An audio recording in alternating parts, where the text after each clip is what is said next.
Baiklah, bismillahirrahmanirrahim. Assalamualaikum warahmatullahi wabarakatuh. Alhamdulillah, alhamdulillahirabbil alamin.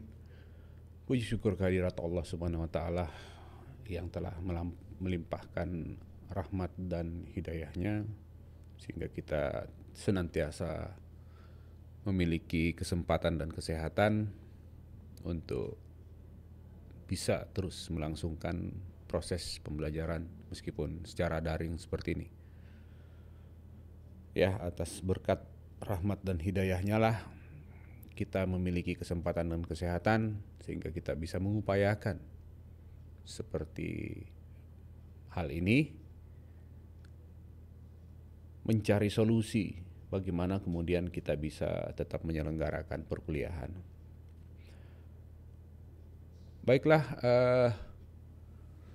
tidak lupa kita kirimkan salawat dan taslim kepada Rasulullah Shallallahu Alaihi Wasallam beserta para sahabatnya yang telah menunjukkan kepada kita berdasarkan pedoman yang diwahyukan kepadanya, Al-Quran, diaplikasikan oleh manusia melalui perilaku yang kita contohkan dari Rasulullah Shallallahu Alaihi Wasallam beserta para sahabatnya dan kerabatnya.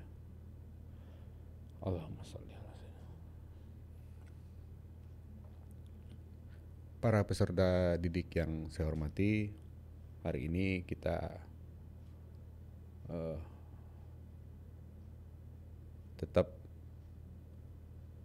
mendalami tentang sosiologi hukum, ya, sebagaimana cabang daripada ilmu hukum, sosiologi hukum, ya. Baiklah, kita coba untuk memahami, ya, mengetahui dan memahami dan bagaimana cara mengaplikasikan sosiologi hukum dalam kajian hukum yang kita kembangkan atau kita sedang pelajari, ya. Sosiologi hukum memiliki karakteristik, ya. Nah, ilmu hukum kan bersifat, ilmu hukum ini normatif, ya, sifatnya. Dia kemudian secara normatif ia bersifat preskriptif. Artinya dia selalu memberikan penjelasan dengan pendekatan aturan, pedoman berperilaku, yang kita sadari bahwa pedoman berperilaku itu yang termuat dalam hukum secara konkret dalam peraturan perundang-undangan itu harus kita gunakan sebagai pendekatan. Nah, secara normatif, ketika ilmu hukum itu secara normatif, dia menekankan bagaimana kemudian hukum atau law in book. Jadi ilmu hukum normatif bersifat preskriptif yang menekankan bagaimana law in book. Bagaimana sebenarnya bagaimana sebenarnya hukum yang seharusnya. Bagaimana sebenarnya tindakan-tindakan yang kita lakukan itu berkesesuaian dengan hukum. Hukum yang seharusnya. Tindakan-tindakan yang ideal sebagaimana law in book. Nah, karakteristik daripada sosiologi hukum ini merupakan ilmu hukum yang empiris dengan pendekatan sosiologis bersifat deskriptif yang menekankan bagaimana law in action. Jadi dengan hukum, ilmu hukum, dia menekankan yang normatif itu menekankan law in book, yang empiris itu dengan pendekatan sosiologis itu menekankan bagaimana law in action. Jadi dia bersifat deskriptif. Dia menjelaskan.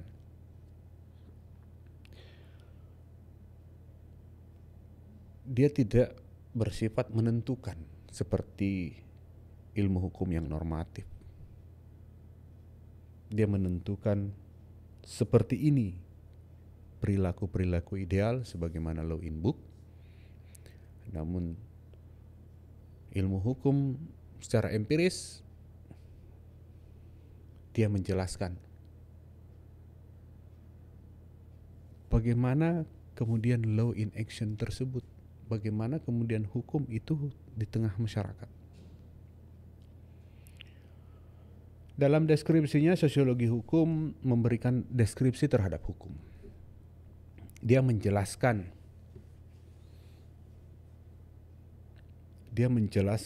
bagaimana hukum itu misalnya di tengah masyarakat. Misalnya dalam praktiknya, hukum yang secara preskriptif atau dia menentukan, dia sudah menentukan bagaimana sebenarnya penyelesaian sebuah masalah. Dalam persoalan yang dihadapi, hukum memiliki kekuatan dalam memberikan solusi.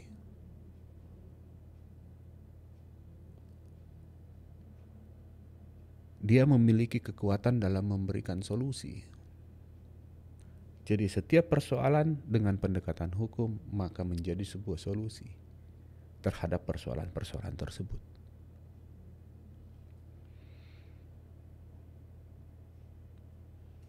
Nah, sosiologi hukum ini memberikan deskripsi terhadap hukum.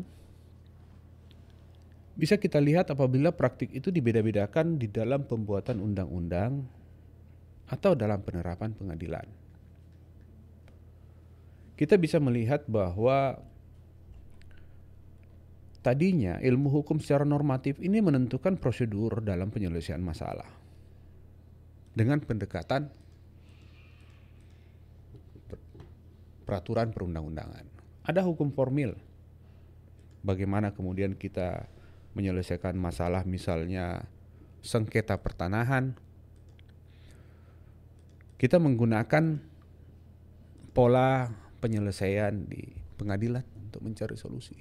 Siapa yang berhak atas tanah tersebut, misalnya. Namun dalam pendekatan sosiologi hukum dia mendeskripsikan. Banyak yang memandang bahwa para ahli hukum memandang bahwa tidak semestinya, tidak seharusnya atau tidak selalu pendekatan dengan hukum formil ia menentukan bagaimana cara menyelesaikan sengketa, itu bisa memberikan rasa keadilan bagi masyarakat. Nah, inilah yang saya katakan apabila praktiknya itu dibeda-bedakan. Sama-sama ingin mendapatkan solusi, tapi pada praktiknya itu dibeda-bedakan. Akhirnya dalam perkembangannya, lahirlah kemudian perma untuk melakukan mediasi terlebih dahulu dalam perkara-perkara perdata.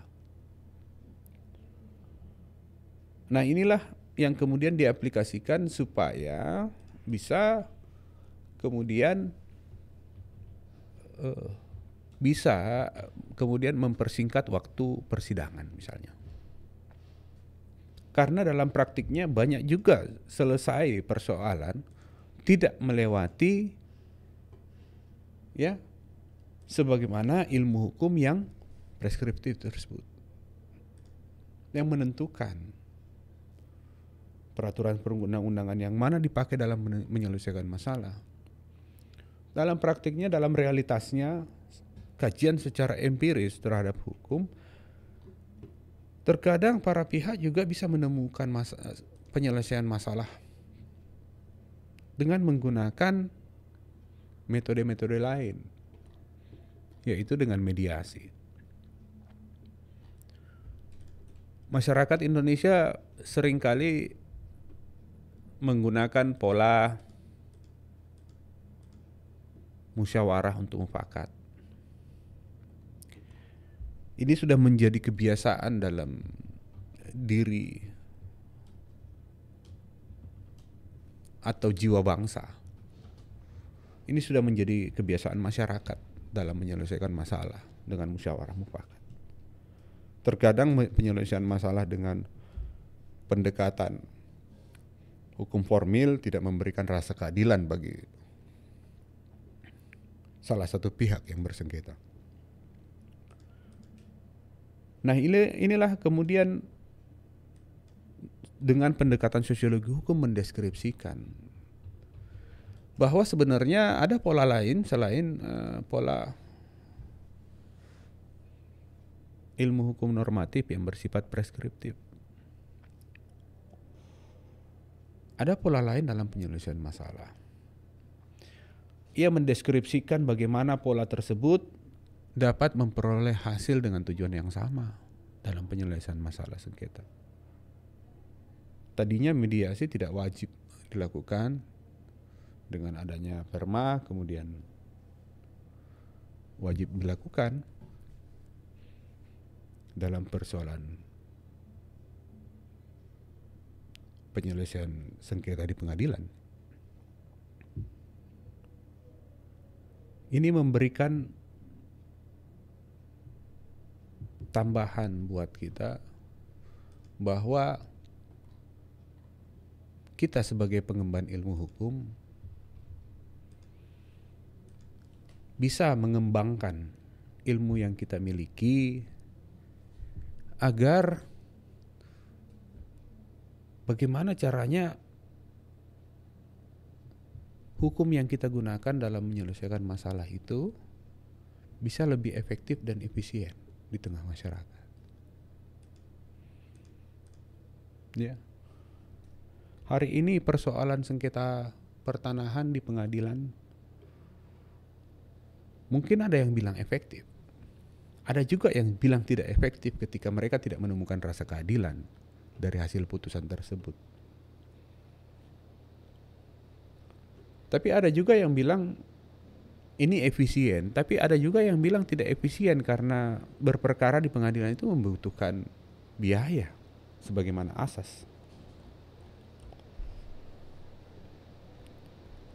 Jadi dengan sosiologi hukum itu kita kemudian bisa mendeskripsikan apabila praktik itu dibeda-bedakan, misalnya juga dalam pembuatan undang-undang ya, atau penerapan di pengadilan.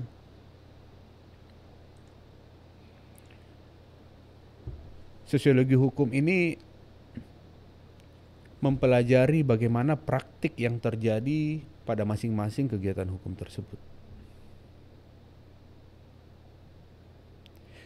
Ia melihat di pengadilan tidak memberikan efektivitas dalam sebuah putusan karena terkadang ada orang yang tidak merasakan keadilan dari sebuah putusan meskipun ia memenangkan perkara tersebut, apalagi yang kalah ya. Jadi dengan pendekatan sosiologi hukum, dia mempelajari bagaimana praktik yang terjadi pada masing-masing kegiatan hukum, misalnya di pengadilan tersebut, mengapa tidak efektif, maka kemudian dengan pendekatan ilmu hukum secara empiris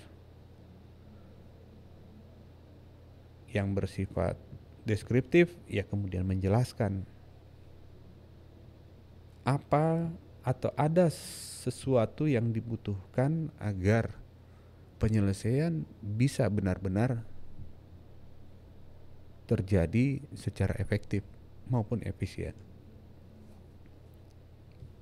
Hari ini kita sudah melihat bahwa dengan adanya misalnya pandemi COVID-19 semakin marak, semakin cepat kita berpikir untuk menyelesaikan persoalan kita. Meskipun sebelumnya, sebelum COVID-19 pernah kita lihat ada penyelesaian persoalan sengketa yang bernilai di bawah 200 juta itu diselesaikan dalam waktu 20 hari.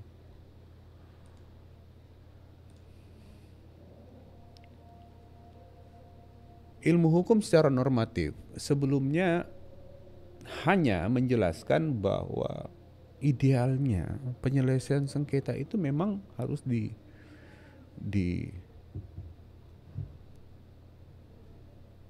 dilangsungkan dengan prosedur beracara lengkap.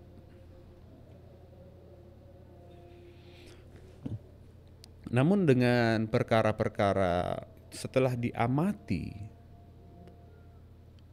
masyarakat dalam berperkara antara yang di bawah 200 juta dengan di atas 200 juta, ada hal-hal yang perlu dihilangkan sehingga putusan itu dapat diselenggarakan dengan cepat. Supaya seseorang dapat segera menikmati apa yang sebenarnya menjadi hak dan kewajibannya. Ya. Nah, inilah yang kemudian diterapkan dengan persidangan cepat.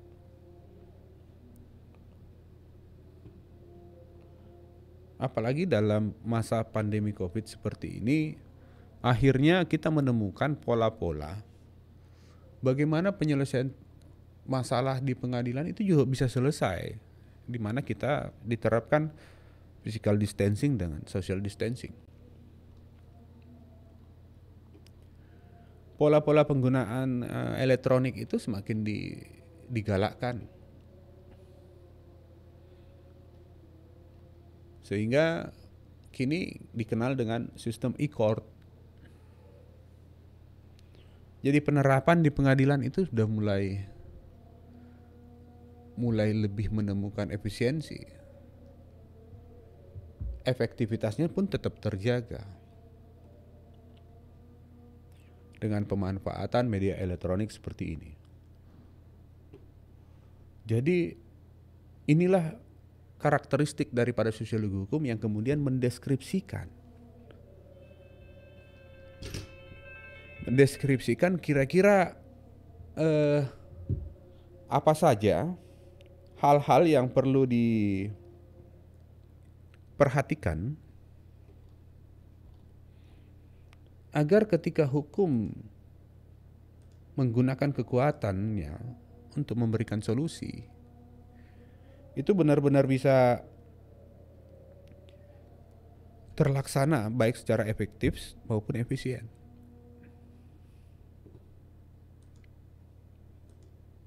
Inilah yang kemudian dikembangkan, inilah kemudian yang dideskripsikan, yang dijelaskan dengan karakteristik sosiologi hukum itu.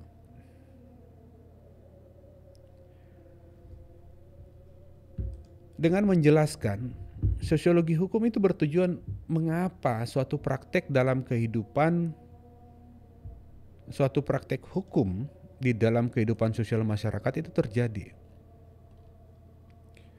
Faktor-faktor apa yang mempengaruhinya, apa latar belakangnya dan sebagainya. Seperti bagaimana yang saya sampaikan tadi bahwa suatu praktek hukum misalnya musyawarah dan mufakat untuk mendapatkan sebuah untuk mendapatkan siapa yang berhak misalnya dalam sengketa tanah. Mediasi itu udah dijalankan oleh masyarakat Indonesia misalnya. Sudah zaman sebelum Pancasila itu juga lahir. Pancasila kemudian dirumuskan, sila keempat merumuskan, sila kelima merumuskan. Praktek hukum di dalam kehidupan sosial masyarakat itu dalam penyelesaian sengketa tidak harus selalu menggunakan lembaga peradilan dalam menyelesaikan persoalan tersebut dalam perkara privat ya khususnya. Ini perkara publik berbeda lagi penyelesaiannya. Tapi kalau kita mempelajari hukum adat, terkadang penyelesaian masalah-masalah yang berhubungan dengan publik atau pelanggaran-pelanggaran hukum publik ada juga sebenarnya yang diselesaikan secara tidak melalui lembaga peradilan di tengah masyarakat. Mungkin Anda bisa melihat kembali materi hukum adat Anda sebelumnya. Melihat bagaimana kemudian sebuah masyarakat menyelesaikan persoalan, baik itu persoalan privat maupun persoalan publiknya, dengan penerapan hukum adat.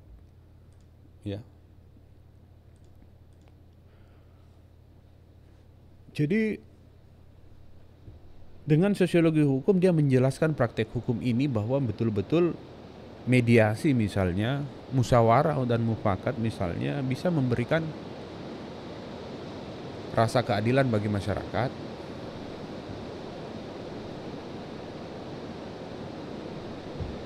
dan bisa benar-benar menyelesaikan persoalan tersebut. Terkadang saya juga masih mengingat pesan-pesan guru saya atau pengajar saya juga di Fakultas Hukum terlebih dahulu. Ia mengatakan dari pengalamannya bahwa sewaktu ia ke Jepang, mereka sangat malu ketika harus menyelesaikan persoalan itu di pengadilan.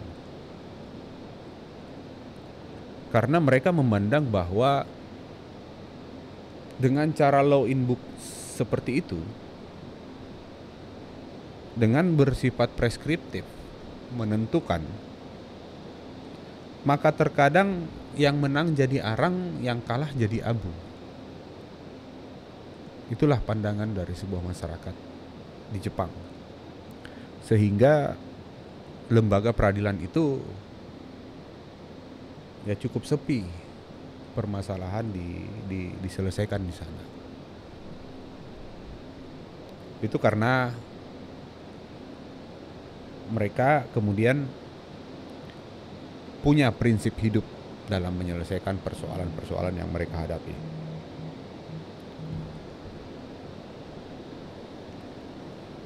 Jadi apa yang melatar belakangi, faktor-faktor apa yang mempengaruhi masyarakat Indonesia memilih jalan-jalan dalam penyelesaian persoalan yang dihadapinya? Ya tentu ada faktor-faktor, misalnya masyarakat yang kemudian mampu mempengaruhi, tokoh-tokoh masyarakat yang mampu mempengaruhi misalnya. Jadi itu banyak faktor yang bisa membuat sebuah hukum dalam praktik ini tetap menggapai tujuannya. Misalnya faktor masyarakatnya memang sepakat untuk menyelesaikan persoalan hukum publik atau hukum privat dengan cara musyawarah dan mufakat. Dan inilah faktor-faktor yang salah satunya yang kemudian diteliti, dipelajari, bahwa apakah masyarakat Indonesia benar-benar telah menerapkan hal ini sebelumnya dan benar-benar telah mencapai banyak putusan-putusan dari musyawarah dan mufakat yang bernuansa keadilan bagi masyarakat. Karena toh juga dengan hukum yang prosedural, terkadang sudah lahir putusan, muncul gugatan baru.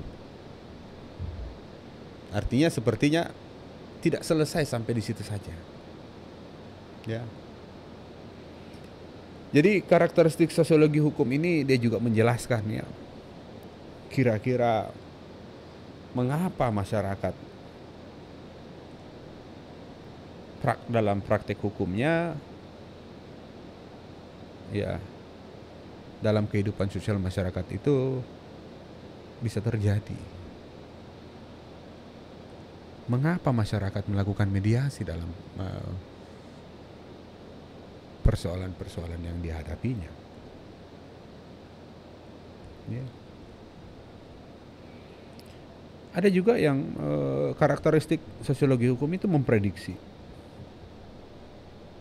Jadi ia kemudian senantiasa menguji kesahihan dari suatu peraturan atau pernyataan hukum, sehingga mampu memprediksi suatu hukum yang sesuai atau tidak sesuai dengan masyarakat tertentu. Seperti hari ini banyak terjadi tindakan-tindakan yang menggambarkan kepada kita bahwa ada peraturan atau pernyataan hukum yang kemudian tidak memberikan rasa keadilan bagi masyarakat, sehingga ini diprediksi sebagai sesuatu yang tidak sesuai atau yang sesuai dalam sebuah masyarakat, misalnya Indonesia.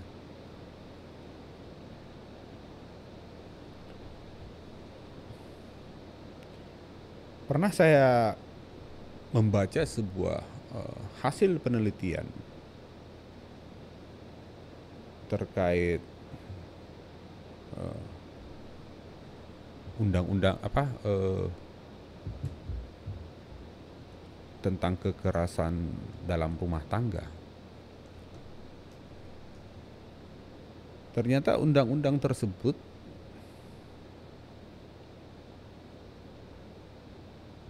merupakan hukum yang tidak sesuai dalam sebuah masyarakat tertentu. Karena pihak penegak hukum ketika memproses perkara tersebut yang dilaporkan oleh warga dalam ketika terjadi kekerasan dalam rumah tangga, terkadang setelah ia melakukan pelaporan, tidak lama kemudian laporan tersebut dicabut. Dan sebuah masyarakat tertentu itu acap kali melakukan hal demikian, sehingga tidak bisa diteruskan sampai penuntutan dan putusan. Sampai di penegak hukum kepolisian saja sudah selesai, dilaporkan kemudian dicabut, kemudian membuat pernyataan bahwa tidak melakukan kembali.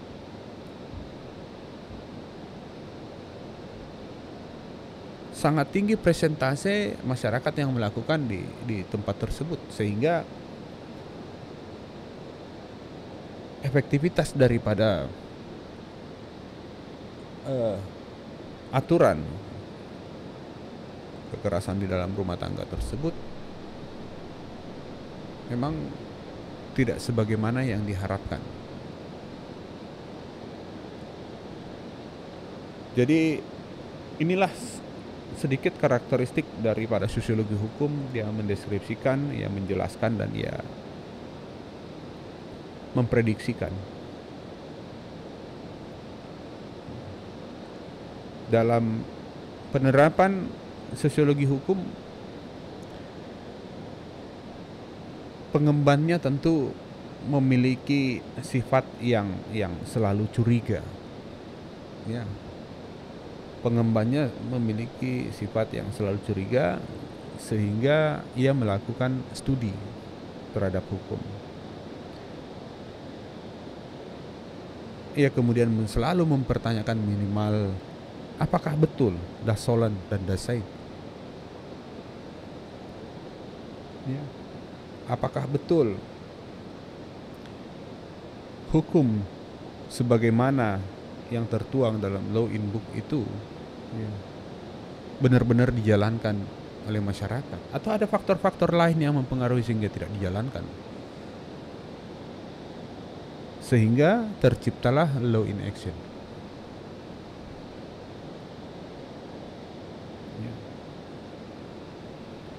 Nah, inilah sedikit karakteristik dari sosiologi hukum, Anda boleh kemudian mencoba menggunakan 3 dari karakteristik sosiologi hukum terhadap satu kasus yang Anda boleh pakai dalam pendekatan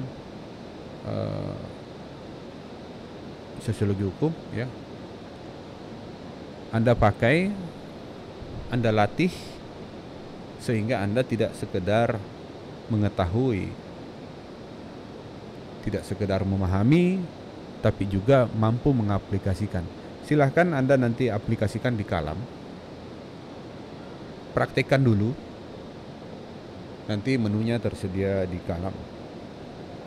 Demikianlah video pengantar kali ini. Sampai bertemu di video pengantar selanjutnya, pertemuan berikutnya. Assalamualaikum warahmatullahi wabarakatuh.